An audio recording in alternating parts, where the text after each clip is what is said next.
तो horizontal circular motion के questions करने के बाद अब हम लोग वर्टिकल सर्कुलर मोशन के क्वेश्चंस करेंगे। ठीक है, जब हम लोग स्टेप्स पढ़ रहे थे कि सर्कुलर डायनेमिक्स के क्वेश्चंस करने के लिए कौन कौन से स्टेप्स फॉलो करने चाहिए, तो उसमें एक फिफ्थ स्टेप था जिसमें कि वर्क एनर्जी थ्योरम या एनर्जी कंजर्वेशन अप्लाई करना था। ठीक है, तो वो वाला जो स्टेप है सिर्फ वर्टिकल सर्कुलर मोशन में ही अप्लाई किया जाता है, लेकिन ज़रूरी नहीं है कि हमेशा अप्लाई ही किया जाए।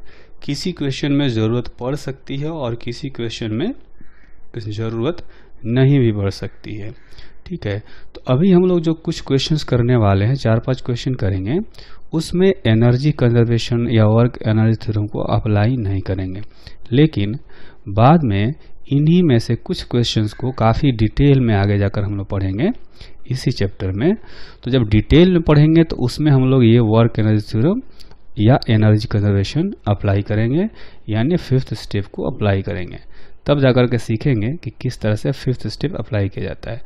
बाकी सारे स्टेप्स अभी हम लोग अप्लाई करेंगे, और वो सारे स्टेप हमने हॉरिजॉन्टल सर्कुलर मोशन में भी अप्लाई किए थे, सिर्फ फिफ्थ को छोड़ करके।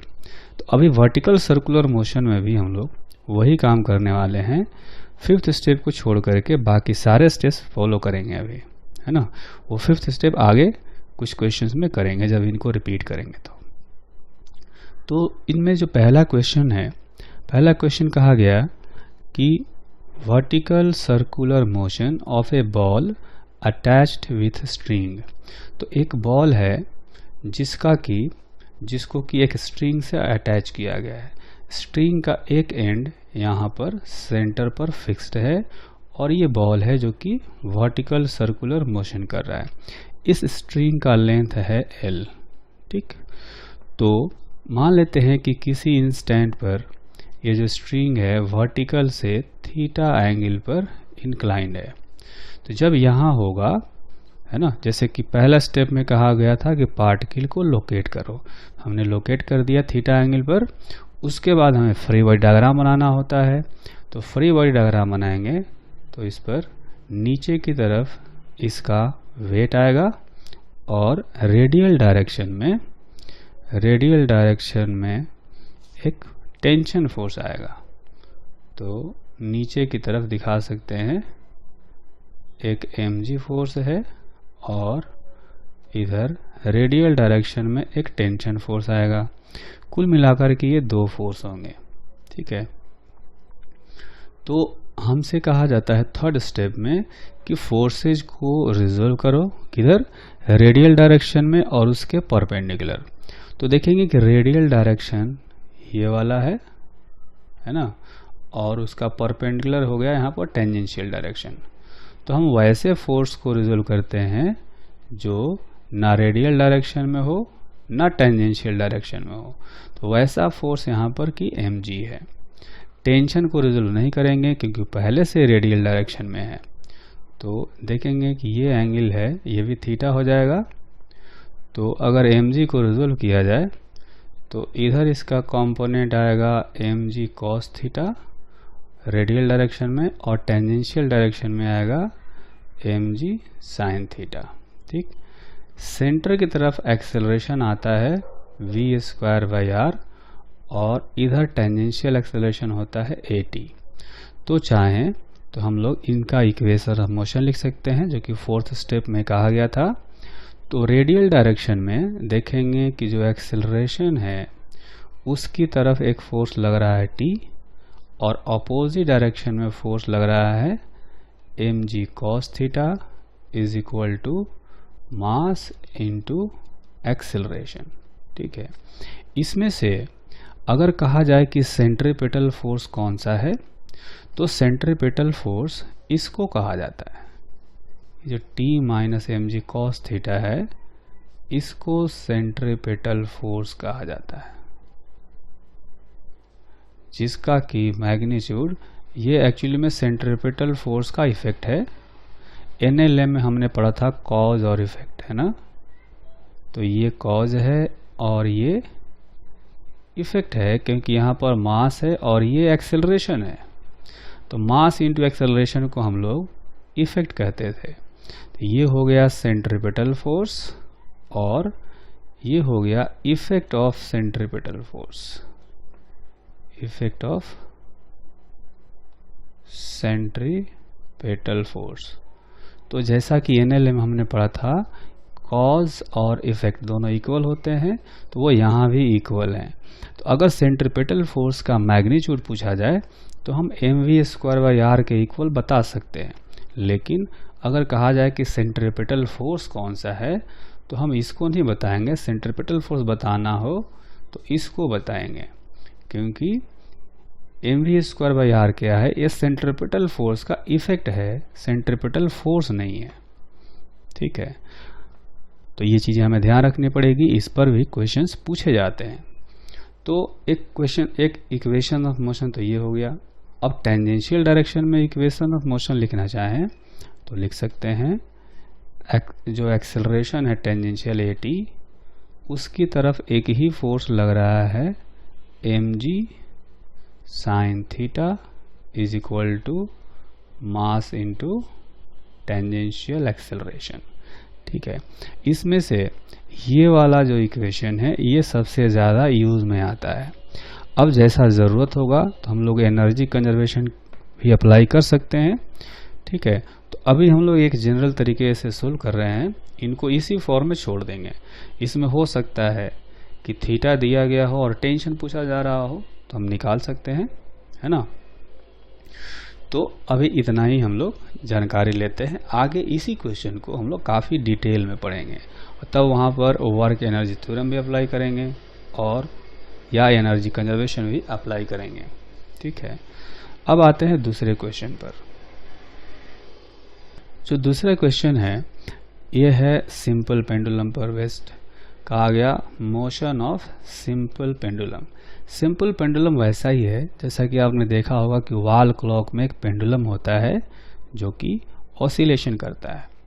ठीक है, तो यहाँ पर दिखाया गया है कि एक बॉब है, इसको बॉब कहा जाता है, छोटा सा जो बॉल दिखाया गया है, और ये एल लेंथ के वायर से अटैच्ड है। किसी इंस्टेंट पर ऐसा मान सकते हैं कि ये जो स्ट्रिंग है वो थीटा एंगल पर इंक्लाइंड है। तो जब यहाँ होगा तो इसका फ्री बॉडी डायग्राम बनाएंगे, तो नीचे आएगा mg, इधर स्ट्रिंग के पैरेलल आएगा टेंशन।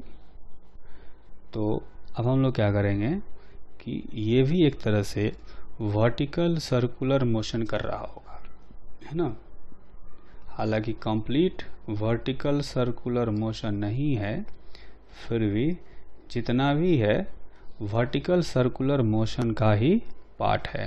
तो वर्टिकल सर्कुलर मोशन का पार्ट है, तो हम लोग क्या करेंगे कि जैसा लास्ट क्वेश्चन में किया था वैसा ही इसमें हम लोग टेंशन को रिजोल्व करेंगे।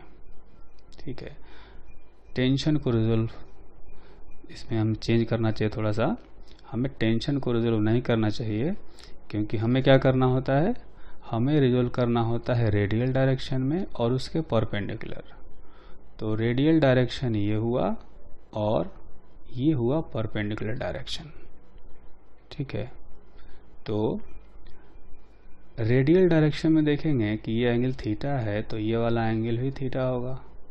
तो mg ऐसा फोर्स है जिसका कि कंपोनेंट हमें रिजोल्व करना चाहिए, कंपोनेंट निकालना चाहिए। ठीक है, इस क्वेश्चन में हम लोग पढ़ेंगे सिंपल पेंडुलम के बारे में। इसमें कहा गया है कि मोशन ऑफ सिंपल पेंडुलम। अब सिंपल पेंडुलम क्या होता है कि जैसा आपने वॉल क्लॉक में एक पेंडुलम देखा होगा जो कि ऑसिलेशन करता रहता है, तो वही वाला पेंडुलम है।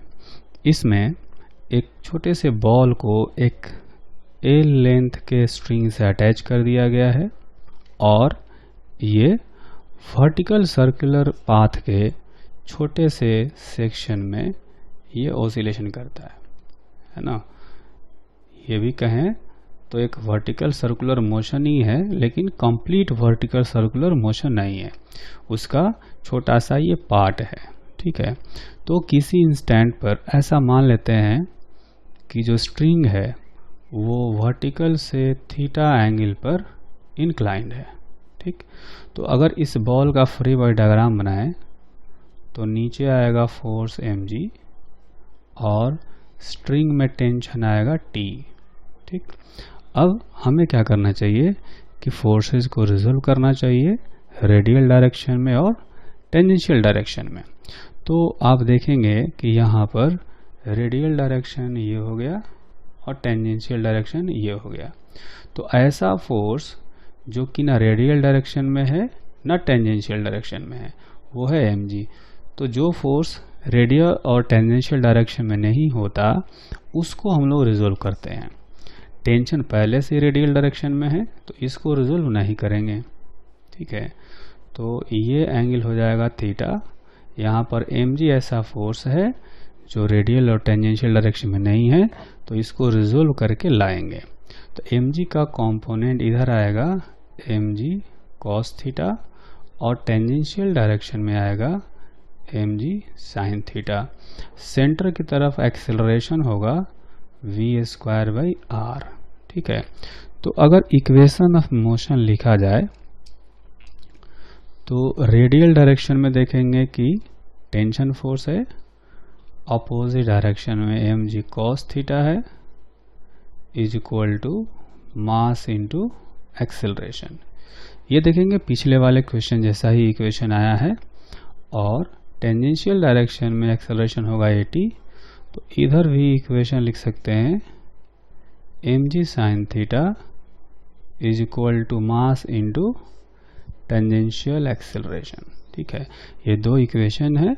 अब इनको सोल्व करने के लिए पूछा जा सकता है या किसी वैल्यू को पूछा जा सकता है, तो इनको यूज करके हम लोग फाइंड कर सकते हैं। ठीक है, इसके बाद आते हैं थर्ड क्वेश्चन में। थर्ड क्वेश्चन में बताया गया कि vertical circular motion inside horizontal cylinder है ना।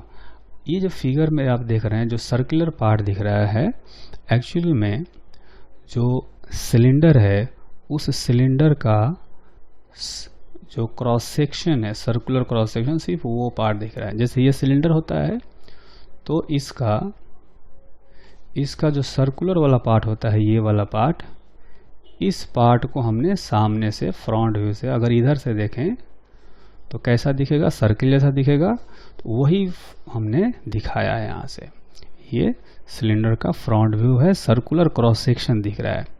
चूंकि ये हॉलो सिलेंडर है, हॉलो सिलेंडर के अंदर एक ब्लॉक रखा गया है, आप देखेंगे यहाँ पर। और ये जो ब्लॉक है ये वर्टिकल सर्किल में घूम सकता है। ठीक है, ये वर्टिकल सर्किल में घूम सकता है। तो किसी इंस्टेंट पर ये मान लेते हैं कि थीटा एंगल पर है, ये इस तरह से ऐसे इस सिलेंडर के अंदर ही ऐसे घूम रहा होगा, है ना। तो किसी इंस्टेंट पर यहाँ पर है तो इसका फ्री बॉडी डायग्राम बनाएंगे तो नीचे आएगा mg और इस डायरेक्शन में एक नॉर्मल फोर्स आएगा। ठीक, अब हमें क्या करना चाहिए कि फोर्सेज को रिजोल्व करना है रेडियल और उसके परपेंडिकुलर डायरेक्शन में। तो mg ऐसा फोर्स है जो ना रेडियल डायरेक्शन में है ना टेंजेंशियल डायरेक्शन में। तो mg को रिजोल्व करेंगे, ये वाला एंगल फिर से थीटा आएगा। तो mg को रिजोल्व करेंगे तो इधर आएगा mg cos थीटा और इधर आएगा mg sin थीटा। ठीक है, इधर टेंजेंशियल डायरेक्शन में एक्सेलरेशन मान लेते हैं कि at है। तो इक्वेशन ऑफ मोशन लिखेंगे तो रेडियल डायरेक्शन में जो एक्सेलरेशन आएगा v²/r। तो इक्वेशन ऑफ मोशन लिखें तो सेंटर की तरफ एक फोर्स लग रहा है n, अपोजिट डायरेक्शन में फोर्स लग रहा है mg cos theta is equal to mass into acceleration. ठीक है, और टेंजेंशियल डायरेक्शन में लिखेंगे तो आएगा mg sin theta is equal to mass into acceleration. तो ये दो इक्वेशन हो गए, इन दोनों को सोल्व किया जा सकता है। अब हम लोग क्या करेंगे कि फोर्थ क्वेश्चन को सोल्व करते हैं। जो फोर्थ क्वेश्चन है उसमें हमें कहा गया है कि motion of vehicle on over bridge.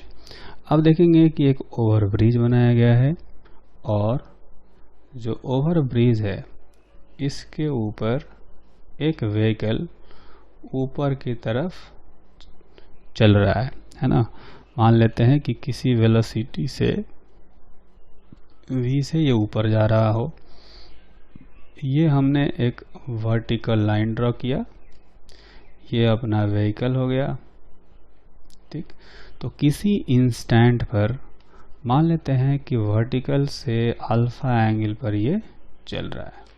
तो अभी अगर इसका फ्री बॉडी डायग्राम बनाएंगे तो नीचे आएगा इसका mg वेट और एक नॉर्मल फोर्स आएगा इधर की तरफ।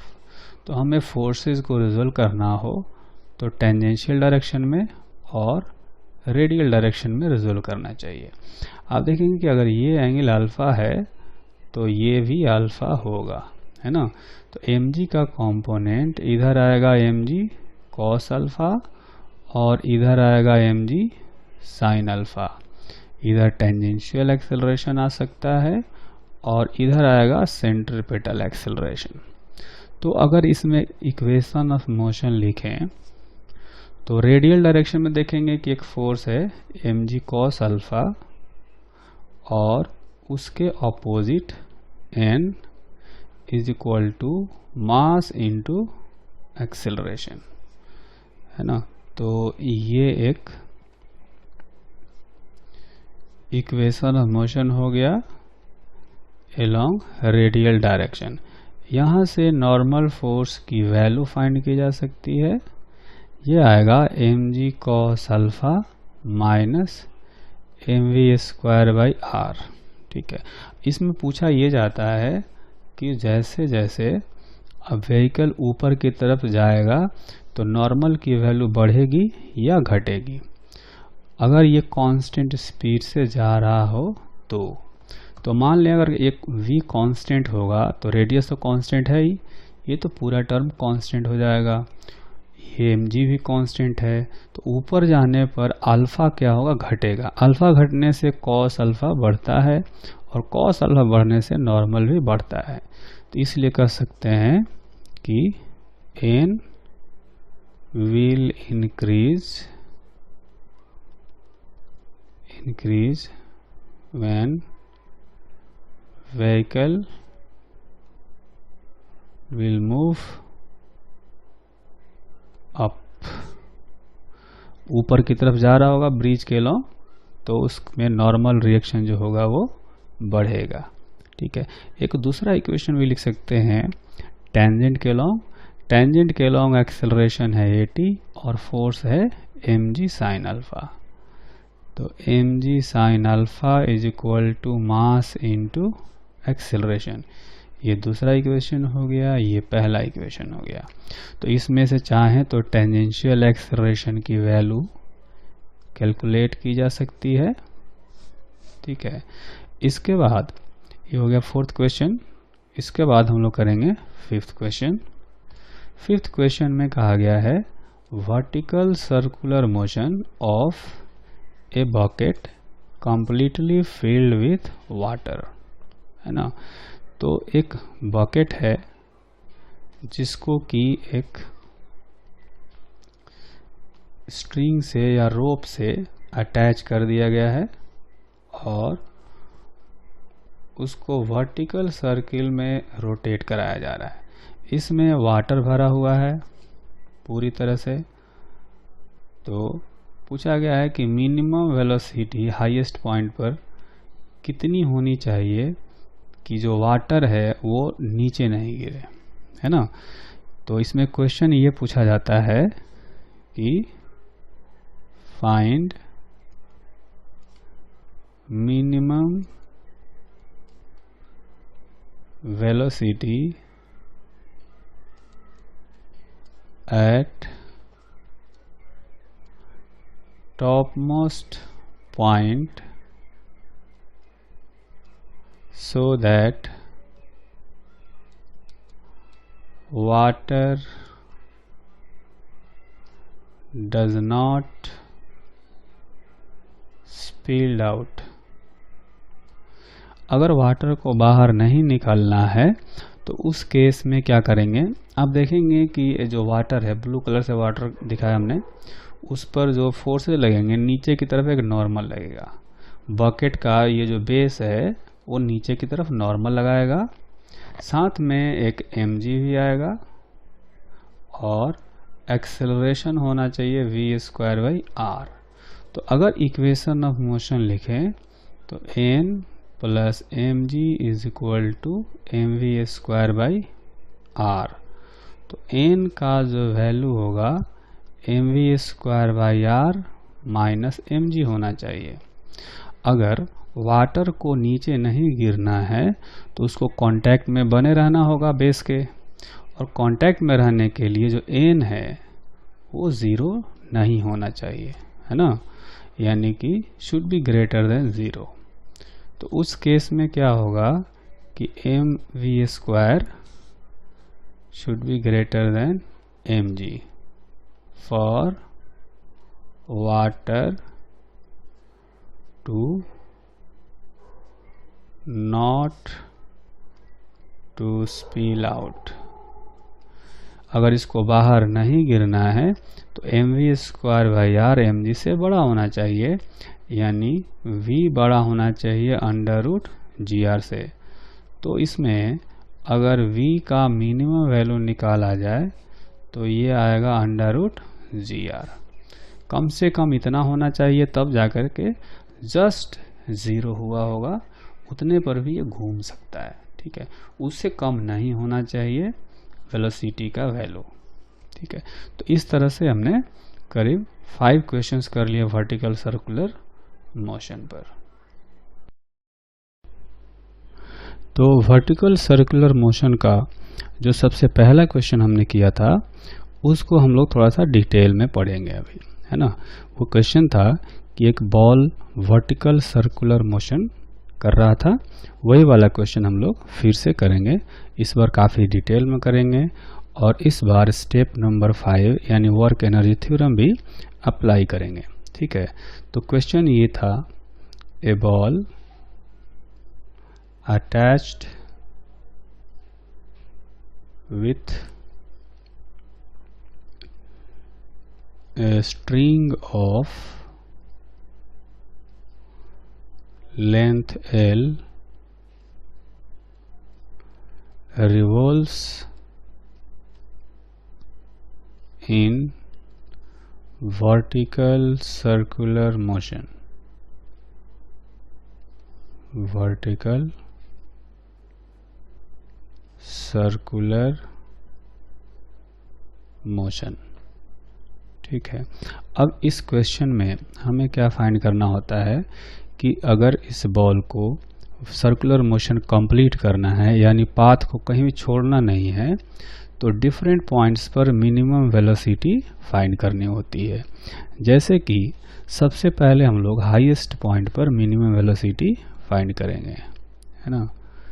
Minimum velocity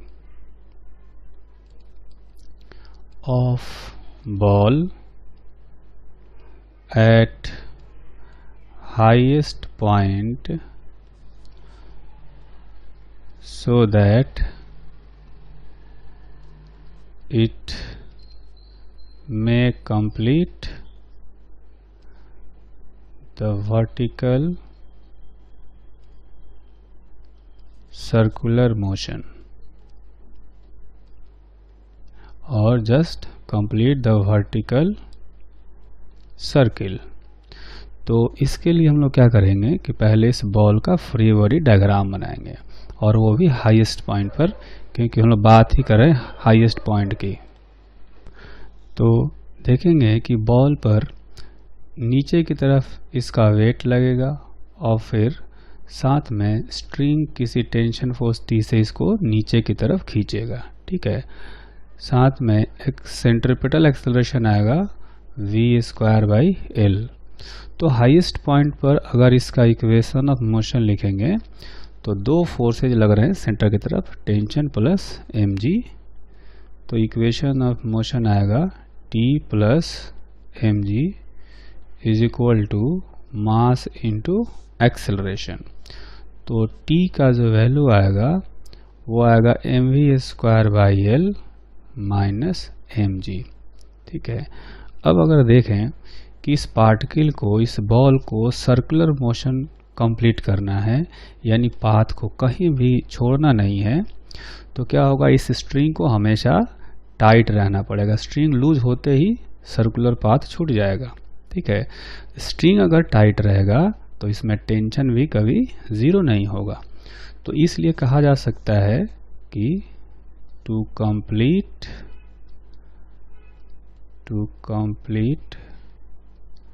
the vertical circle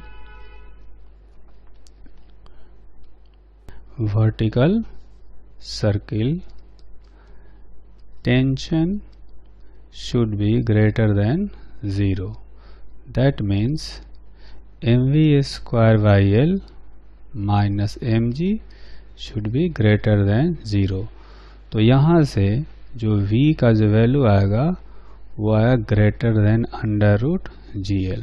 ठीक, तो minimum velocity at highest point should be equal to √GL, है ना। ये हो गया minimum velocity eight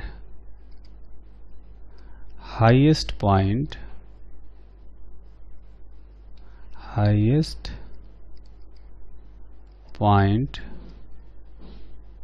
to complete the vertical circle। ठीक है, तो ये तो हो गया हाईएस्ट पॉइंट पर। उसके बाद हम लोग फाइंड करेंगे लोएस्ट पॉइंट पर। ये जो लोएस्ट पॉइंट है यहाँ पर पार्टिकल को मिनिमम कितनी वेलोसिटी दिया जाए कि जो सर्कुलर मोशन है इसको ये कंप्लीट करे। तो हाईएस्ट पॉइंट पर हमने वेलोसिटी निकाल लिया है। मिनिमम वेलोसिटी यहाँ पर होना चाहिए √GL। ठीक है, और जो लोएस्ट पॉइंट पर होगा वेलोसिटी, इसको हम लोग मान लेते हैं कि ये VL है। इस VL की वैल्यू फाइंड करनी है।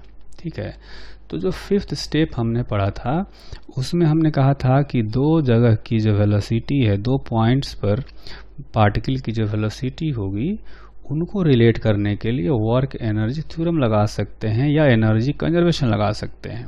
ठीक है, तो ऐसा मान लेते हैं कि जो लोवेस्ट पॉइंट है यहाँ पर पार्टिकल को हमने VL वेलोसिटी दिया, तो यहाँ पर VH वेलोसिटी बचना चाहिए, क्योंकि सबसे ज़्यादा रिस्क जो है पाथ को छोड़ने का वो हाईएस्ट पॉइंट पर है।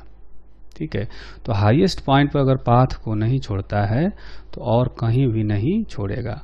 इसलिए हाईएस्ट पॉइंट पर जो मिनिमम वेलोसिटी हमने निकाली है उसके कॉरेस्पॉन्डिंग वेलोसिटी हम लोग मिनिमम वेलोसिटी लोएस्ट पॉइंट पर निकाल सकते हैं।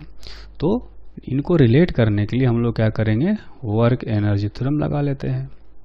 ठीक है, तो हम लोग क्या करेंगे कि अभी हम लोग फाइंड करने वाले हैं minimum velocity eight lowest point two complete the vertical circle। तो वर्टिकल सर्किल कंप्लीट करने के लिए जो VL निकालना होगा, हम लोग क्या करेंगे, अब वर्क एनर्जी थ्योरम लगाएंगे बाय वर्क एनर्जी थ्योरम। तो उसके लिए हमें क्या करना पड़ेगा, ग्रेविटी का वर्क डन प्लस टेंशन का work done is equal to change in kinetic energy. ठीक है, तो फिगर में अगर देखा जाए तो फिगर में पार्टिकल मान लेते हैं कि यहाँ पर पहले था और यहाँ पर आया, तो यहाँ से नीचे आने में ग्रेविटी कितना वर्क करेगा, टोटल हाइट हो जाएगा 12, तो नीचे आने में ग्रेविटी वर्क करेगा mg into 2L, mg into 2L। Tension का वर्क डन हमेशा 0 होता है क्योंकि टेंशन फोर्स हमेशा वेलोसिटी के परपेंडिकुलर होता है ना। वेलोसिटी के परपेंडिकुलर है टेंशन फोर्स, इसलिए हर छोटे छोटे इंटरवल में जो टेंशन का वर्क डन है वो 0 आएगा, तो सम भी 0 आएगा, इसलिए टेंशन का वर्क डन हो गया 0। फाइनल काइनेटिक एनर्जी इसका लिखेंगे half m into VL square. VL क्या है? लोएस्ट जो पॉइंट है वहाँ पर मिनिमम वेलोसिटी है सर्किल कंप्लीट करने के लिए, और इनिशियल कहाँ पर लेंगे? हाईएस्ट पॉइंट पर। तो हाईएस्ट पॉइंट पर half m into VH square, तो ये आ जाएगा 2mgl half m VL square minus जो VH है, VH की वैल्यू हमने कैलकुलेट कर रखी है पहले से, ये था √GL, ठीक है। तो ये वाली वैल्यू हमने यहाँ सब्स्टिट्यूट कर दिया,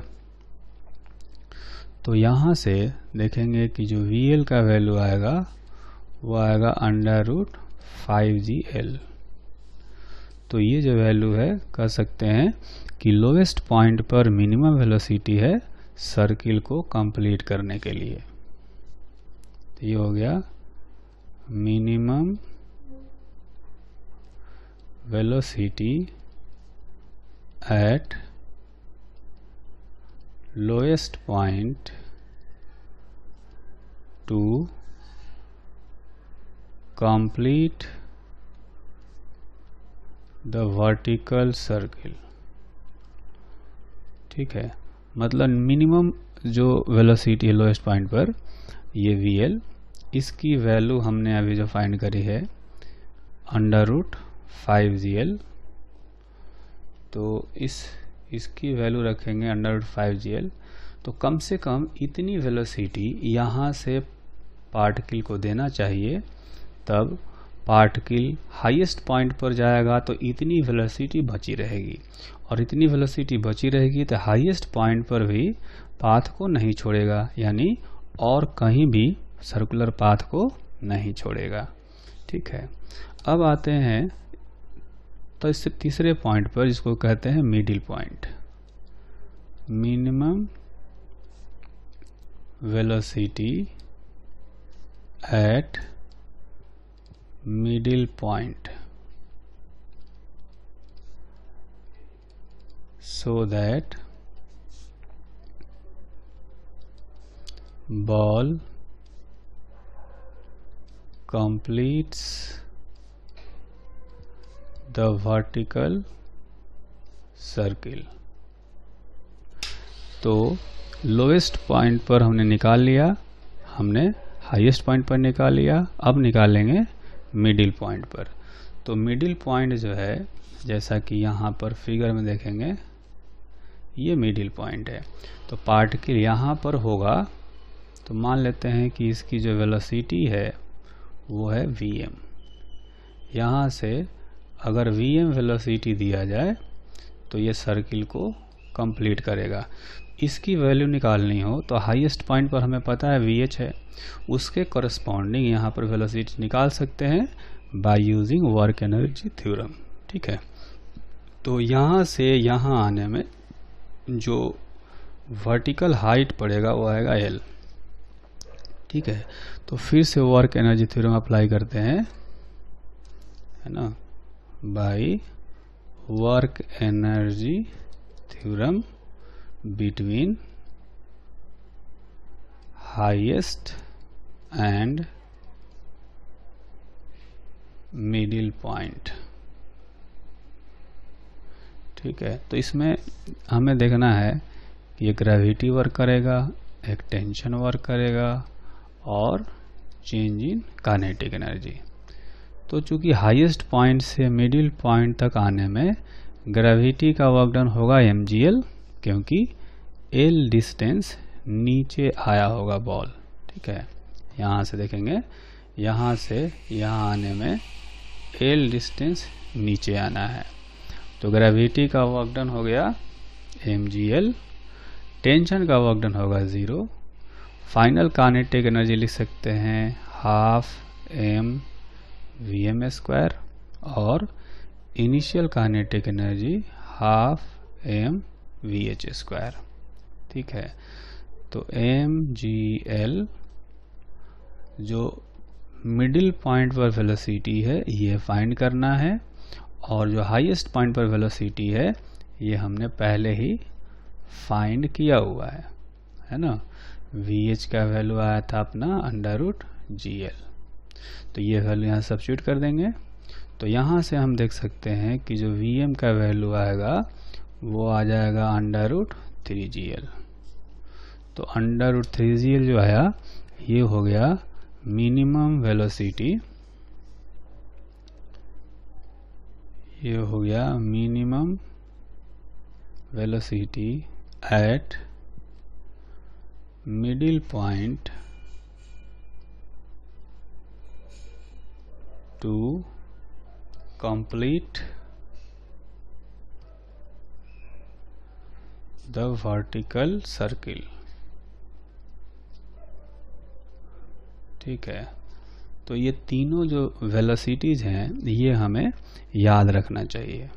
ठीक है, एक फिगर बना करके अगर समझें यहाँ पर कि अगर कोई सर्कुलर मोशन पार्टिकल कर रहा हो तो हाईएस्ट पॉइंट पर, यहाँ पर हाईएस्ट पॉइंट पर मिनिमम वेलोसिटी होगी √gl, और जो लोएस्ट पॉइंट है यहाँ पर मिनिमम वेलोसिटी होगी √5gl, और जो मिड पॉइंट है ना, यहाँ पर मिनिमम वेलोसिटी चाहिए √3gl, है ना। तो ये तीनों वेलोसिटीज हमें याद रखना है, यानी पार्टिकल लोएस्ट पॉइंट पर हो इतनी वेलोसिटी दे दी जाए तो सर्किल को कंप्लीट करेगा, और पार्टिकल मिड पॉइंट पर हो इतनी वेलोसिटी दे दिया जाए तो सर्कुलर मोशन कंप्लीट करेगा। अगर हाईएस्ट पॉइंट पर हो और इतनी वेलोसिटी दे दिया जाए तो सर्कुलर मोशन कंप्लीट करेगा, पाथ को कहीं भी नहीं छोड़ेगा। तो अभी जो हमने केस डिस्कस किया है उसी से मिलता जुलता एक और क्वेश्चन पूछा जाता है जिसमें स्ट्रिंग के जगह पर एक रॉड रखा जाता है ना। A ball is attached with a light rod and the ball revolves in vertical circle। तो जो पुराना क्वेश्चन था एग्जैक्टली वही क्वेश्चन है, बस स्ट्रिंग के जगह पर एक लाइट रॉड रख दिया, लेंथ अभी भी L है। ठीक है, फिर से वही सारी चीज़ें हमें पता करनी है। तो सबसे पहले हम लोग पता करते हैं कि minimum velocity at highest point, minimum velocity of ball at highest point to complete the vertical circle। तो इस बार भी देखेंगे सबसे ज़्यादा रिस्क तो हाईएस्ट पॉइंट पर ही रहता है, इसीलिए पहले हाईएस्ट पॉइंट पर पता करते हैं। लेकिन ये जो रॉड है ये रिजिड होता है, और रिजिड होता है तो इस बॉल को नीचे आने का कोई रिस्क नहीं है अगर जीरो भी हो जाए वेलोसिटी तो। ठीक है, इससे पहले वाले केस में स्ट्रिंग था, अगर वेलोसिटी √gl से कम होती तो क्या होता, स्ट्रिंग लूज हो जाता। स्ट्रिंग लूज होते ही बॉल नीचे आ जाता। ठीक है, लेकिन इस केस में अगर वेलोसिटी 0 भी हो जाए तो भी बॉल को नीचे आने का रिस्क नहीं है, क्योंकि जो रॉड है ये रिजिड है। ठीक है, बस करना क्या है, इसको हल्का सा इधर जो है थोड़ी सी वेलोसिटी 0 से थोड़ी सी ज़्यादा हो तो ये एक बार नीचे गिरेगा तो सर्किल को कंप्लीट करेगा। तो ये कह सकते हैं कि इसमें हाईएस्ट पॉइंट पर जो मिनिमम वेलोसिटी की ज़रूरत होगी वो होगी 0, है ना। तो कह सकते हैं कि एक्चुअली में ऐसा होना चाहिए, v should be greater then 0 और इसका मिनिमम वैल्यू कहेंगे तो वो हो जाएगा 0। ठीक है, तो हाईएस्ट पॉइंट पर सर्किल को कंप्लीट करने के लिए मिनिमम वेलोसिटी 0 होनी चाहिए। ठीक, उसके बाद हम लोग निकालेंगे लोवेस्ट पॉइंट पर। तो लोवेस्ट पॉइंट पर जैसा कि हमने पिछले केस में किया था, वर्क एनर्जी थ्योरम लगा करके हाईएस्ट पॉइंट वाली वेलोसिटी और लोएस्ट पॉइंट वाली वेलोसिटी को रिलेट कर दिया था। तो यहाँ भी हम लोग रिलेट करेंगे, इस VL का वैल्यू निकालेंगे। यहाँ पर हमें VH पता है। ठीक है, तो अभी हम लोग फाइंड करेंगे minimum velocity eight lowest point two complete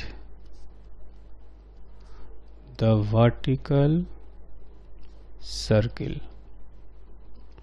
ठीक है, तो वर्क एनर्जी थ्योरम अप्लाई करते हैं हाईएस्ट पॉइंट और लोएस्ट पॉइंट के बीच में bye work energy theorem. Work done by gravity apply करेंगे, वर्क डन बाय टेंशन या नॉर्मल कर सकते हैं। तो टेंशन नॉर्मल जो भी होगा उसका वर्क डन 0 होना है। ग्रेविटी का जो वर्क डन होगा वो 2L नीचे आने पर, यहाँ से 2L नीचे आने पर हो जाएगा work done mg into 2L। Final kinetic energy हो जाएगा हाफ mvl² और इनिशियल था हाफ mvh² जो कि 0 है। तो यहाँ से जो VL की वैल्यू आएगी वो आ जाएगी √4GL। ठीक है, तो ये लोएस्ट पॉइंट पर मिनिमम वेलोसिटी हो गई, जिससे कि जो बॉल है वो सर्कुलर मोशन कंप्लीट कर सके। इसके बाद हम लोग पता करेंगे मिडिल पॉइंट पर, है ना, तीसरा वाला केस। तो minimum velocity at middle point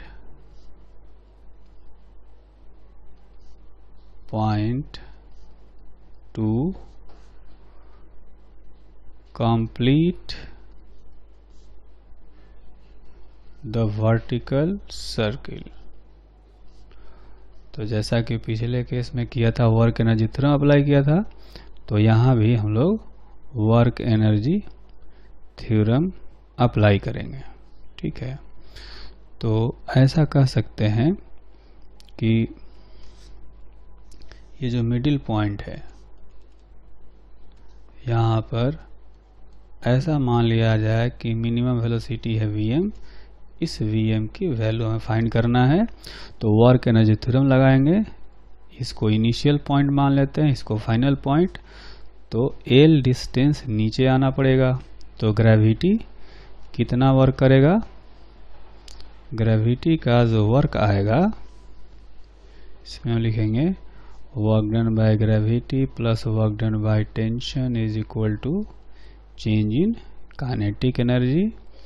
तो टेंशन का वर्क डन फिर से 0 और L नीचे आया तो ग्रेविटी का वर्क डन हो गया mgl। Final kinetic energy half m into Vm² और initial half m VH²। Highest point को इनिशियल माना हमने, मिडिल पॉइंट को फाइनल माना है। तो VH 0 है, इसलिए यहाँ पर जो Vm है ये आ गया √2GL। ठीक है, तो इस केस में मिडिल पॉइंट पर मिनिमम वेलोसिटी हो गई √2gl। तो इस तरह से ये कहा जा सकता है कि अगर ये रॉड वाला केस हो, मतलब कि बॉल को अगर रॉड से अटैच किया गया हो, तो हाईएस्ट पॉइंट पर मिनिमम वेलोसिटी होगा 0, लोएस्ट पॉइंट पर मिनिमम वेलोसिटी होगा √4gl और मिडिल पॉइंट पर मिनिमम वेलोसिटी होगा √2gl। ठीक है, तो ये भी हमें याद रखना चाहिए।